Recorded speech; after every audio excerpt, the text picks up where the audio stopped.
6월 첫 번째 주일 야외 예배 때에 숲에 관한 말씀을 함께 나누었습니다. 숲길을 걸으며라고 하는 제목으로 교회는 숲과 같이 되어야 한다라고 하는 말씀을 함께 나누었습니다. 왜냐하면 숲은 이 광풍이 몰려와도 고요한 음성을 들을 수 있는 곳이기 때문에 우리 교회는 숲이 되어야 된다.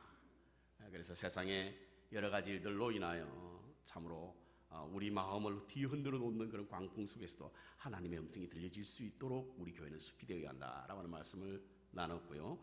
폭우가 쏟아져도 숲에는 고요한 물이, 맑은 물이 흐르고 가뭄에도 그 샘이 마르지 않는 곳이 바로 숲입니다. 그래서 우리 교회는 생명수가 흘러나와야 한다라고 하는 의미로 숲이 되어야 한다는 말씀을 나눴고요. 또한 숲은 열방의 새들이 깃드는 곳이 바로 이 숲입니다. 그래서 교회가 열방의 하나님의 나라를 선포하는 그런 곳이 되어야 된다라고 하는 뜻으로 교회는 숲이 되어야 된다라고 하는 말씀을 나눴습니다. 숲에는 다양한 미생물들이 서로 공존하죠. 그리고 서로 간에 내어줌과 채워줌이 있는 곳이고요. 차별과 편견이 존재하지 않는 곳이 숲입니다. 교회도 이와 같아야 하는데 공존과 희생 그리고 평등이 있는 건강한 숲이 되어야만 우리 교회가 교회로서의 그 사명을 감당할 수 있기에 저는 교회는 숲이 되어야 한다라고 하는 말씀을 함께 나누었던 것으로 기억납니다. 하지만 숲은 그냥 이루어지지 않습니다. 숲은 나무들이 모여서 숲을 이룹니다. 그래서 건강한 숲이 되기 위해서는 건강한 한 그루 한 그루 나무가 되어야만 합니다. 그럼 어떤 나무가 건강한 나무일까? 어떤 나무를 통해서 건강한 숲을 이룰 수 있을까? 성경에는 나무를 사람처럼 표현하는 말씀들이 참 많이 나와 있습니다. 우리가 흔히 일반적으로 알 수 있는 몇 가지를 보면 시편의 1편에 복 있는 사람은 시냇가에 심은 나무와 같아 라고 하는 말씀도 있고요. 요한복음 15장에 보면 예수님은 생명의 참 포도나무다 이렇게 말씀하고 있습니다. 창세기 49장에 보면 야곱이 요셉을 축복할 때 담장 너머로 뻗은 나무 이렇게 말씀하고 있고요. 사사기 9장에 보면 요담이 우화를 통해서 아비멜렉을 가시나무로 비유하기도 했습니다. 문학 작품에도 나무를 의인화한 그런 작품들이 많이 있습니다. 나무를 소재로 한 그림 전시회 가보면 대부분 그 나무는 전부 다 의인화해서 그렸고요. 특별히 이양화 씨가 쓴 나무라고 하는 수필을 보면 나무에게 인간이 가진 감성까지도 발견할 수 있다 이렇게 설명하고 있습니다. 또 우리 교회 도서 목록에 있었던 우종영 씨의 나무같이 살고 싶다는 책을 보면 많은 부분 나무를 의인화해서 글로 쓴 것을 우리가 볼 수가 있습니다. 그럼 왜 이렇게 나무를 사람처럼 표현하는 것일까? 첫 번째로 나무의 모양이 인간의 모양과 비슷하다는 겁니다. 나무의 뿌리는 땅으로 향하고 있지만 나무의 가지나 줄기는 하늘을 향하고 있습니다. 우리 사람도 그렇지 않습니까? 우리의 발은 땅에 닿고 있지만 우리의 머리는 하늘로 향하고 있습니다. 그리고 삶의 내용도 비슷합니다, 여러분. 나무는 동물처럼 먹이 사슬 구조에 의해서 생존해가는 것이 아니라 숙명처럼 자신에게 주어진 자리를 꿋꿋이 지키며 평생을 살아가는 것이 바로 나무입니다. 강렬한 햇살에도 강한 비바람에도 추운 눈보라에도 아랑곳하지 않고 나무는 묵묵히 견디어 나가는 것이 나무인데 우리 인생과 같지 않습니까? 어떤 칼럼에 보니까 나무도 겨울은 춥다라고 하는 그런 칼럼을 본 적이 있는데 그래서 식물학자가 쓴 칼럼입니다. 그래서 우리가 겨우나무는 겨우 내내 눈보라 속에서도 서 있는데 춥지 않을 것 같지만 춥답니다. 그래서 나무는 그 추위를 견뎌내기 위해서 나무 스스로 송진으로 그 나무의 그런 추위를 막아내는 일을 한다고 하는데 우리 인생도 그와 같다라고 볼 수가 있습니다. 뿐만 아니라 나무와 우리 인생을 추구하는 목적도 비슷한 것 같아요. 인생은 자라고 나무도 자랍니다. 그리고 다 같이 목적을 분명히 하지 않습니까, 여러분? 과실수는 열매를 맺고 관상수는 아름다움을 더해갑니다. 사람도 마찬가지입니다. 해가 거듭할수록 인생에 열매가 있고요. 삶의 아름다운 향기를 나타내는 것이 우리 인생이지 않습니까? 자, 이와 같은 이유로 나무와 인생은 많이 비유로 사용하고 있는데요. 오늘 본문 이사야서에도 나무를 사람처럼 표현하고 있습니다. 그래서 하나님의 백성을 하나님이 심은 나무, 의의 나무 이렇게 표현하고 있습니다. 본문을 우리가 한번 잠깐 들여다보겠습니다. 이사야서는 일반적으로 신학자들이 크게 세 부분으로 나눈다라고 하는 분들도 있고 두 부분으로 나눈다라는 분도 있는데 저희들은 일반적으로 두 부분으로 나눈다라고 볼 수가 있습니다. 1장부터 39장까지는 이스라엘 백성들이 멸망당하기 전 멸망당할 수밖에 없었던 그들의 상황, 심판을 받을 수밖에 없었던 그런 상황들을 기록한 것이 이사야서 1장부터 39장까지고요. 40장부터 66장까지는 그러한 이스라엘을 회복시키시는 하나님, 그 하나님에 대한 말씀이 바로 40장부터 66장까지입니다. 그렇다고 한다면 오늘 본문의 61장은 하나님께서 이스라엘 백성을 회복시키겠다는 말씀입니다. 그 회복시키는 장면이, 회복시키는 모습들이 어떤 것이냐? 61장 1절부터 이렇게 말씀하고 있습니다. 주 여호와의 신이 내게 임하셨으니 이는 여호와께서 내게 기름 부어사 가난한 자에게 아름다운 소식을 전하게 하려 하심이라. 나를 보내사 마음이 상한 자를 고치며 포로된 자에게 자유를, 갇힌 자에게 노임을 전파하게 하며, 이 기름 붓는다라고 하는 것은 사명을 준다는 이야기거든요. 하나님께서 하나님의 신이 임하고 그리고 기름을 부어 그 사명을 감당케 하시는데 어떤 사명이냐? 가난한 자에게 아름다운 소식을 전하는 것이라는 겁니다.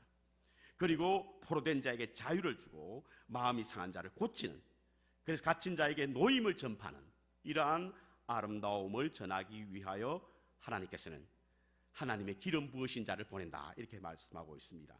그리고 2절부터 보면 여호와의 은혜의 해와 우리 하나님의 신원의 날을 전파하며 모든 슬픈 자를 위로하되 무릇 시온에서 슬퍼하는 자에게 화관을 주어 그 죄를 대신하며, 죄라고 하는 것은 슬픔, 근심, 회개, 죽음, 장례, 이러한 의미를 가진 것이 바로 죄입니다.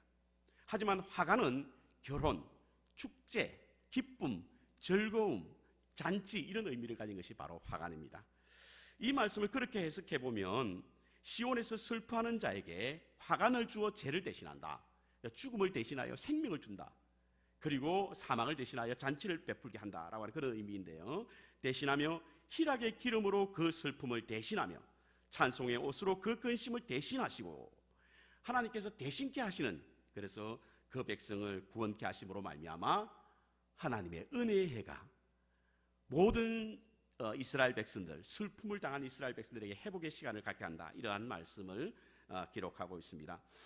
61장 1절과 2절은 예수님께서 사역을 시작하실 때에 인용한 말씀이에요.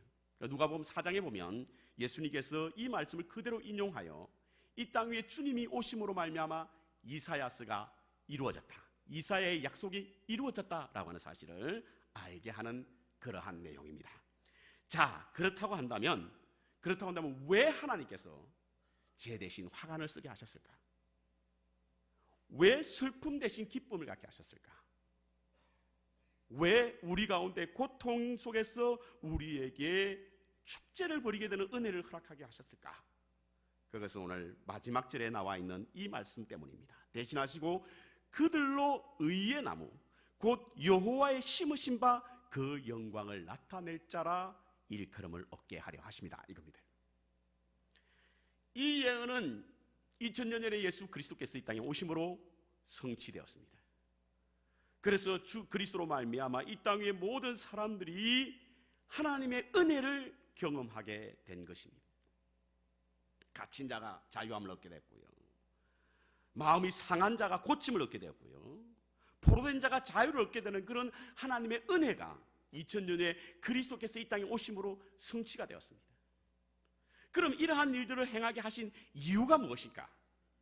그것은 바로 하나님께서 의의 나무를 심어 하나님께 영광에 이르게 하기 위한 그러한 사실을 오늘 이 본문 말씀은 우리에게 전해주고 있습니다.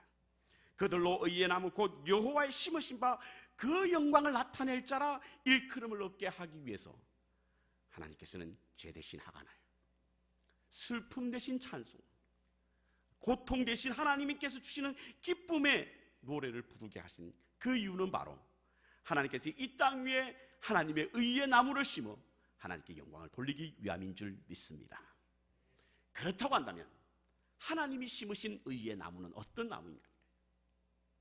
오늘 우리가 건강한 숲을 이루는 교회가 되어야 하고, 우리 교회는 이 땅 위에 열방의 새들이 깃들 수 있는, 광풍에도 하나님의 세미한 음성을 들을 수 있고, 폭우에도 생명수가 흐르는 거룩한 하나님의 숲을 이루기 위하여 우리 한 사람 한 사람이 의의 나무가 되어야 하는데, 거룩한 하나님이 심으신 바 된 나무가 되어야 하는데, 어떤 나무가 의의 나무냐는 거예요. 어떤 나무가 하나님이 심으신 바 된 나무일까? 첫 번째로 소망의 나무가, 소망을 전하는 자가 하나님의 의의 나무인 줄 믿습니다. 소망을 전하는, 이스라엘 백성들에게서 70년의 포로 생활은요, 그야말로 그들의 삶을 완전히 바꿔놨습니다. 그들의 영적 구심점이었던 예루살렘 성은 파괴되고 말았습니다. 성전 짓기는 다 빼앗겼습니다. 제사를 드릴 곳도, 제사를 드릴 도구도 그들에게는 없었습니다. 지도자들은 죽고 다 끌려갔습니다. 하자가 있는 사람들만 남아 있었습니다.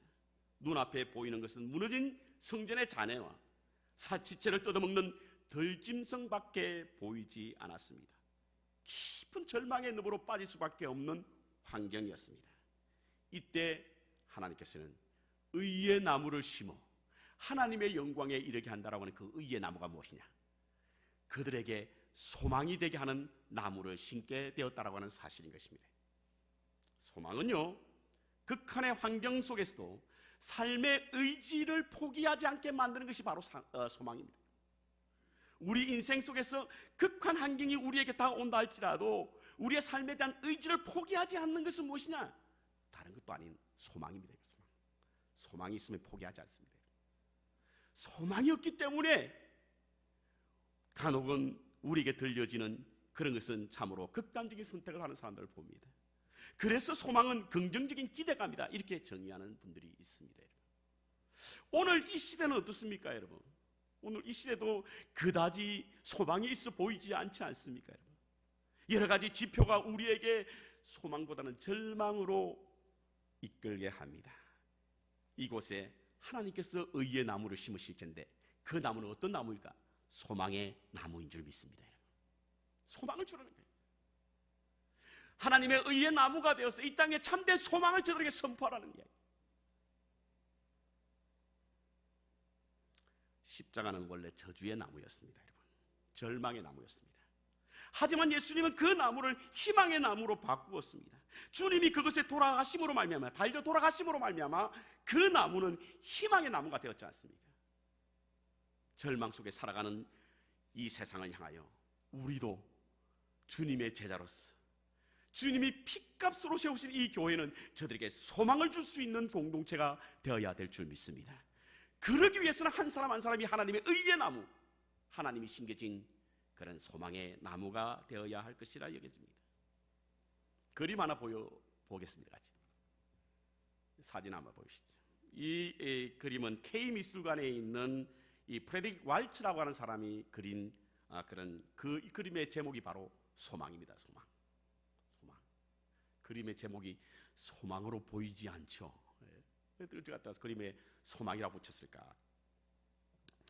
이 그림에는 참담한 한 여인의 모습이 나와 있습니다. 가슴에 비파를 안은 채 둥근 지구 위에 아주 외롭게 앉아 있는데요. 이 여인을 자세히 들여다보면 그 눈에 수건으로 그 눈을 가렸습니다. 그리고 하늘을 보니 해도 없고 달도 없고 비추는 빛도 없습니다. 가슴에 안고 있는 비파를 보니까 비파의 줄이 보통 7줄인데 6줄은 어디로 간 게 없고 한 줄만 남아 있습니다. 다른 6줄은 이미 아마 끊어진 것 같아요. 그런데 이 한 줄에 소망을 안고 열심히 연주해가는 이 여인의 그림을, 제목을 소망이라 붙였습니다. 바로 이 한 줄이 이 여인에게서 소망의 줄이라는 이야기. 이 여인이 키고 있는 비파는 그녀의 인생을 의미해 주고 있습니다. 그 비파에 당연히 있어야 할 비파 줄은 그 여인의 인생에 기쁨을 주어야 할 행복과 이상의 소망들인데 그것은 다 사라지고 오로지 한 줄만 남아있다. 그 한 줄의 소망을 얻고 연주를 열심히 하고 있는 이 여인을 소망이라고 말합니다. 세상이 그렇다는 겁니다. 세상에는 우리가 소망을 걸 만한 많은 것들이 다 끊어져 있습니다. 건강이라고 하는 것, 명예라고 하는 것, 재물이라고 하는 것도 다 끊어져 있습니다. 이제는 단 하나의 빛만 나왔을 뿐입니다. 인생에서 햇빛을 잃을 수도 있습니다.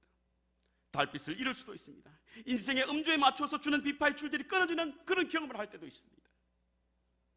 그것은 우리 인간이 믿던 모든 줄이 끊어진다고 할지라도 소망의 줄만 끊어지지 않는다고 한다면 모든 것을 이기고 나아갈 수 있다고 하는 의미에서 이 저자는, 이 작가는 이것을 소망이라고 붙였던 것 같습니다.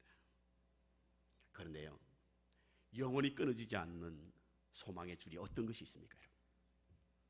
우리에게 영원히 끊어지지 않는 그런 소망의 줄이 있는데 그 줄은 어떤 것입니까?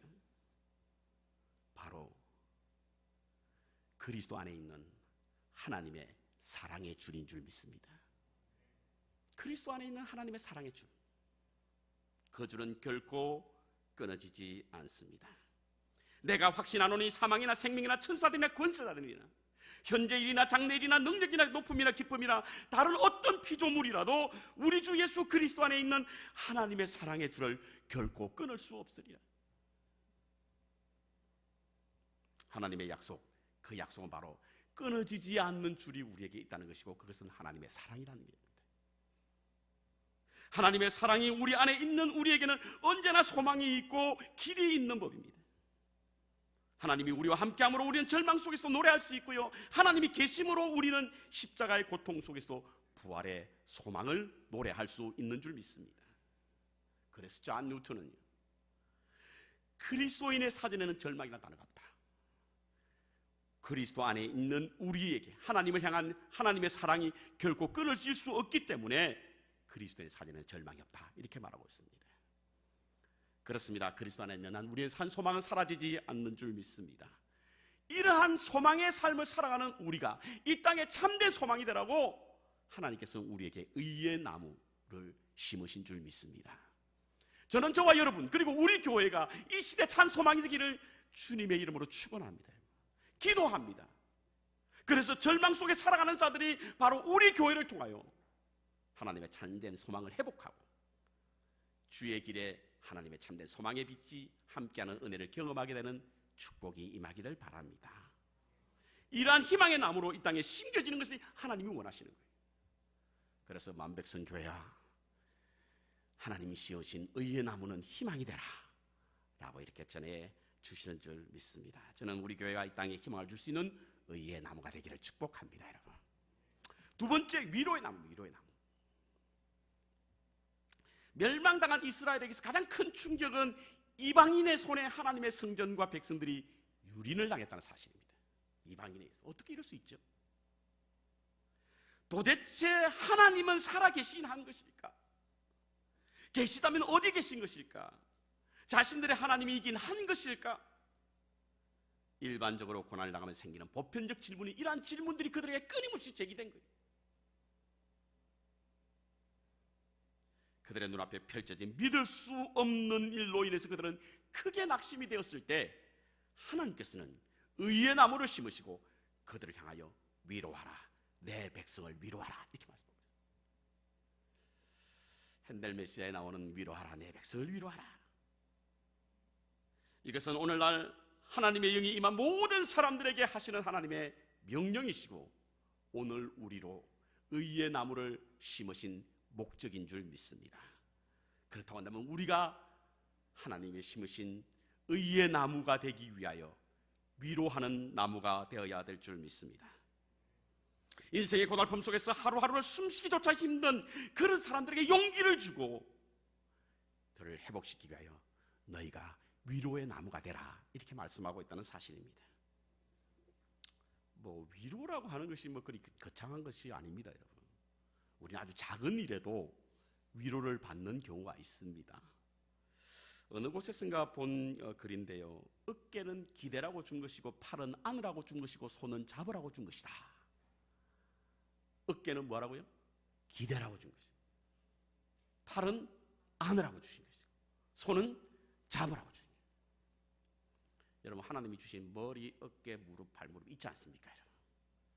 여러분의 어깨가 삶에 지쳐있는 자들에게 기대어 줄 수 있는 위로의 어깨가 되시기를 바랍니다. 여러분의 팔이 절망에 사로잡힌 사람에게 안아줄 수 있는 위로의 팔이 되기를 바라요. 여러분의 손이 두렵고 떨리는 사람들에게 잡아줄 수 있는 그런 손이 되기를 바라요. 진정성을 가지고 손을 한번 잡아주는 것은 큰 위로가 될 수 있습니다. 진실한 마음으로 말없이 안아주는 것은 큰 위로가 될 수 있습니다. 자기가 가진 어깨를 빌려주는 것도 때때로는 가슴 뭉클해지는 그런 위로가 될 수 있다는 사실을 우리는 잊지 말아야 합니다.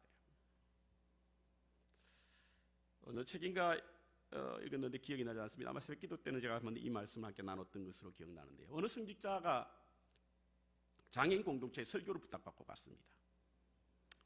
열심히 설교를 준비하고 그 장애인 공동체에 갔는데 가는 순간 이 목사님은 깜짝 놀랐습니다.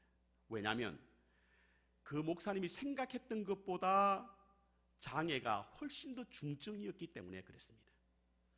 그들을 바라보는 순간 이 목사님은 내가 저들에게 어떤 말씀을 전하지? 어떤 말씀으로 저들에게 말씀을 선포할까? 그렇게 생각하게 되니까 갑자기 당황한 눈빛이, 그리고 그 손이 발걸음이 무척이나 무거워졌고 얼굴에 땀이 나르고 손이 달달 떨리더랍니다. 그런 경우가 있거든요. 그런 경우가 있습니다. 그래서 어찌할 바를 모르고 한 걸음 한 걸음 추적추적거리면서 강단에 올라가는데 맨 앞에 앉았던 한 장애인이 그 목사님의 손을 꼭 잡는 거예요. 그리고는 고개를 끄덕끄덕 끓여줍니다. 그 장애인이 만져주는 손의 체온이 이 목사님에게 전달되자 목사님이 갑자기 마음에 평안함이 오더랍니다. 그리고는 올라가서 말씀을 열심히 전했습니다. 은혜 충만한 그런 말씀을 전했습니다. 말씀을 다 마치고 이제 강단에서 내려오는데요. 내려오다가 그 앞에 계신 손을 잡아주던 그 장애인을 지나치지 못하고 그분에게 가서 손을 잡고 이렇게 있었습니다. 감사합니다. 손을 잡아주셔서 제가 용기를 얻었습니다. 감사합니다. 그러자 이 장애인은 이렇게 말합니다. 손은 잡으라고 주신 겁니다. 손은 잡으라고 주신 겁니다. 저는 여러분의 손이 용기를 잃고 앞을 향하여 나아가는 길에 주저그하는 사람들에게 용기를 줄 수 있는 그런 손이 되시기를 바랍니다. 이 말씀을 이야기를 듣고 나니까 성경에 나와 있는 주의 손이라고 하는 말씀에 대한 제 생각이 좀 달라지더라고요. 주의 손이, 성경에는 주의 손이 임했다는 말씀이 참 많이 나오거든요. 하나님의 자녀들, 하나님의 백성들이 주의 손이 임했을 때 그들은 하나님의 큰 능력을 힘입었는데 그것은 바로 하나님이 주시는 위로와 용기 때문이었는 줄 믿습니다. 여러분, 인류 역사의 가장 훌륭한 지도자로 꼽혔던 모세는요, 그가 위대해서가 아닙니다. 이스라엘 역사의 가장 위대한 왕으로 인정받은 다윗은 그가 훌륭해서가 아니에요. 이방 성교의 문을 열었던 안디옥 교회는 교회가 크스가 아닙니다. 주의 손이 그들에게 임하였고 주의 손이 임하자 그들에게 용기가 났던 겁니다. 하나님의 뜻을 선포할 수 있었는 줄 믿습니다. 오늘도 얼마나 많은 사람들이 우리의 손을 기다리는지 모릅니다. 앞이 보이지 않는 캄캄한 길을 걸으며 우리의 손을 기다리는 사람들이 있습니다. 그들에게 손을 잡아주셔야 될 줄 믿습니다. 여러분, 힘을 내세요, 힘을 내세요. 주님이 손잡고 계시잖아요. 주님이 나와 함께함을 믿는다면 어떤 고난도 이길 수 있잖아요. 어떤 슬픔도 이길 수 있잖아요.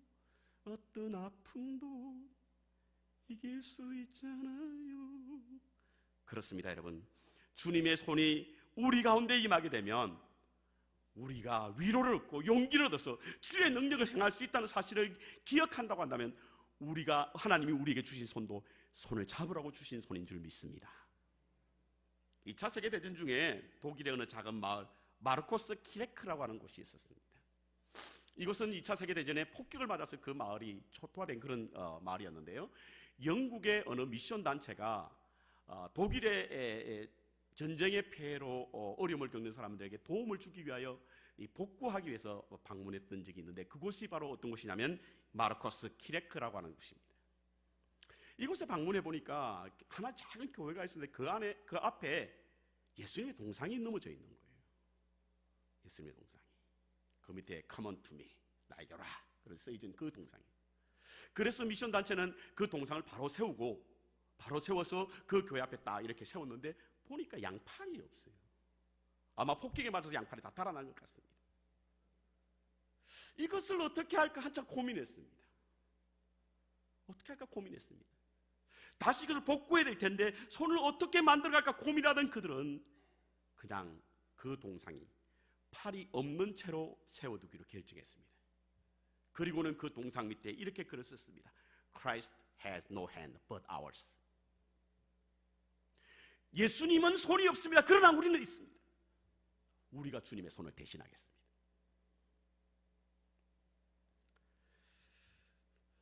교회는 왜 가요? 오히려 비참해지기만 하는데, 이 말은 자살을 기도한 여인이 교회를 향하여 냉소에 찬 목소리로 전한 말입니다. 하나님께서 우리에게 의의 나무로 심으시고, 하나님이 심으신 의의 나무라고 하는 것은 세상을 위로하라. 그래서 데살로니가전서 4장 18절에 보면 서로 위로하라, 말로서 서로 위로하라 이렇게 말씀하고 있는 것입니다. 마지막으로 하나님이 심으신 의의 나무는 축복의 나무입니다. 축복의 나무. 이스라엘 백성들이 이 멸망을 당하고 난 이후에 그 장면을 묘사해주고 있는 말씀이 시편 79편에 나옵니다. 1절부터 4절까지 나와요. 제가 읽겠습니다. 하나님이여, 열방이 주의 기업에 들어와서 주의 성전을 더럽히고 예루살렘으로 돌무더기가 되게 하였나이다. 저희가 주의 종들의 시체를 공중의 새에게 밥으로 주며 주의 성도들의 육체를 땅 짐승에게 주며 그들의 피를 예루살렘 사면에 물같이 흘렀으며 그들을 매장하는 자가 없었나이다. 우리는 우리 이웃에게 비방거리가 되며 우리를 애운 자에게 조소와 조롱거리가 되었나이다. 이 모습이 바로 바벨론으로부터 침략을 받아 초토화된 예루살렘 성전을 그리고 있는 내용입니다. 그야말로 황폐해질 대로 황폐해져 있는 예루살렘입니다. 포도나무 한 그루 심을 수 없는 돌무더기만 가득했다는 겁니다. 이곳에 하나님께서 의의 나무를 심겠답니다. 어떤 나무인가? 축복의 나무입니다. 축복은 말 그대로 빌축자, 복복자지 않습니까, 여러분? 복을 빈다는 것입니다. 그러므로 축복은 문자적 의미로 나를 위한 것이 아니라 남을 위한 겁니다. 황폐하고 척박한 땅에 복을 빌라고 하나님께서 나무를 심으셨습니다. 오늘 우리를 하나님께서 의의 나무로 심으신 것은 내가 복을 받기 위한 것이 아니라 다른 사람에게 복을 빌라고 우리를 심으신 줄 믿습니다. 우리 인생은 그래서 축복의 나무여야 합니다. 지난 성회 때에 우리 강사 목사님이 그리스도에게는 3치엇이 있어야 된다라고 하는 말씀을 하셨죠. 3치엇이 있어야 된다. 첫 번째가 뭐죠? 하나님은 찬양하고, 이웃은 칭찬하고, 원수는 축복하고. 우리 한번 같이 할까요? 하나님은 찬양하고, 이웃은 칭찬하고, 원수는 축복하고. 그리스도는 이게 있어야 됩니다. 저는 이 말씀이 은혜가 되고 이 말씀이 우리의 삶에 좀 구체화되어야 될 것이라 여겨지는데요. 우리가 남에게 축복하지 못하는 이유가 어디 있습니까? 내가 손해를 본다는 생각 때문에 그렇습니다. 내가 축복하게 되면 저 사람이 복을 받게 되면 내가 손해본다는 생각이에요. 근데 잊지 마시기 바랍니다. 우리가 복을 빌면요, 그 복이 가장 먼저 우리에게 다가온다는 사실을 말입니다. 말을 하게 되면 말을 가장 먼저 듣는 사람이 누군 줄 아십니까? 말을 하는 사람이에요. 왜냐하면 소리는 공기를 타고 가능하거든요. 그래서 어떤 사람에게 그 공기를 타고 그 말이 전해지기 전에 먼저 내게 들린다는 거예요. 이것을 우리의 삶에 한번 대입을 해보면 우리가 축복하게 되면 그 축복이 우리에게 가장 먼저 들리는 거예요. 거꾸로 말씀드리면 저주하면 그 저주가 가장 먼저 들리는 게 우리예요. 그래서 축복하는 자의 영혼은 하나님께 풍성하게 만들고, 저주하는 영혼은 자기가 가장 먼저 들리기 때문에 피폐해지는 겁니다. 하나님께서는 우리에게 의의 나무로 심으신 것은 바로 이웃을 축복하라고 하는, 축복하기 위하여 우리에게 의의 나무를 심으신 줄 믿습니다. 그래서 야곱은 요셉을 축복할 때 무성한 가지, 곧 샘 곁에 무성한 가지라, 그 가지가 담을 넘어 수도꼭지 신앙과 설거지통 신앙이란 말이 있죠. 수도꼭지 신앙은요, 축복이 흘러가는 거예요, 계속해서. 그래서 좋은 물을 마십니다. 그런데 설거지통 축복은 모아두기 때문에 온갖 나쁜 물들이 고여있는 거예요. 축복은 흘러야 그 축복이 날마다 새로워진다는 사실인 것입니다. 자, 끝으로 한 가지 좀 더 붙여서 우리가 하나님의 의의 나무가 되기 위한 조건이 있는데요. 그 조건은 바로 우리가 하나님의 의의 나무가 되기 위해서 우리의 나무는 시냇가에 심겨져야 된다는 사실입니다. 우리는 시냇가에 심겨져야 합니다. 성경에 나오는 이 생명수 혹은 열매 맺는 나무는 한결같이 시냇가에 심겨졌다, 이렇게 말씀하고 있습니다. 시편 1편에 나와 있는 말씀, 에스겔서 47장에 나와 있는 말씀, 요한계시록 22장에 나와 있는 말씀도 전부 다 생명수 과실이 풍성한 열매가 생명수 강가에 심겨졌다, 이렇게 표현하고 있습니다. 여러분, 물 없이 자라나는 식물은요, 가시가 돋친 선인장가밖에 없습니다. 풍성한 열매는, 아름다운 꽃은 바로 그 아래 생명수가 흘러야만 될 수 있는 줄 믿습니다. 우리가 의의 나무, 하나님이 심으신 의의 나무가 되기 위해서는 우리의 뿌리가 주님 안에 있어야 될 줄 믿습니다. 한국은 지금 굉장히 가뭄이 심하더라고요. 지금 뭐 이제 장마가 와서 좀 해갈이 되었다고 합니다만, 지난주에 한국을 방문해 보니까 여기저기 그 가뭄 때문에 여러 어려움을 겪고 있는데요. 이 밭작물을 수확하는 때에 이것이 제대로 수확되지 않아가지고 평년에 뭐 반밖에 되지 않고 수확을 한 그 여러 가지 식물도 상품 가치가 심각하게 떨어지는 그런 식물을 보았습니다. 예를 들어서 무는 막 이상한 모양으로 찌그러져 있고요. 감자도 그냥 원래 상품 가치가 천천히 떨어지는 그런 감자가 캐는 것을 보았습니다. 저는 그것을 보면서 이런 생각이 들었어요. 우리도 우리의 뿌리가 시냇가에 심겨지지 않으면 삐뚤어진 그리스도인이 될 수 있겠다. 찌그러진 그리스도인이 될 수 있겠다. 우리의 뿌리가 지금 어디 있는지, 우리의 뿌리가 시냇가에 있어야만 하나님의 의의 나무가 될 수 있는 줄 믿습니다. 저는 이 시간 여러분들과 함께 성찰하는 시간을 갖기를 원합니다. 지금 우리가 다른 사람에게 소망이 되고 있습니까, 여러분? 지금 우리가 다른 사람에게 위로가 되고 있습니까? 우리가 다른 사람의 축복이 되고 있습니까, 여러분? 초대 교부였던 어거스틴은요, 우리는 하나님 없이는 아무것도 할 수 있다. 그러나 하나님도 우리 없이는 아무 일도 하지 않으신다. 하나님은 우리를 통하여 역사를 만들어 가시기 때문에 그렇습니다. 그래서 하나님께서는 우리에게 의의 나무를 심으셨다는 거예요. 척박한 땅에, 황폐한 이곳에 희망이 되라고, 용기를 주라고, 축복하라고. 이는 우리 한 사람 한 사람이 의의 나무가 되어 건강한 숲을 이루고 열방이 우리를 통해서 하나님의 회복을 전하기 위함인 줄 믿습니다. 우리 교회가 이 사명을 감당하는 공동체가 되기를 소원합니다. 우리 한 사람 한 사람이 이를 위하여 부르심을 받았다는 사실을 잊지 마시고 저와 여러분이 하나님의 심으신 거룩한 나무가 되어 주님 품에 꽃을 피워나가시는 은혜가 있기를 주님의 이름으로 축원합니다.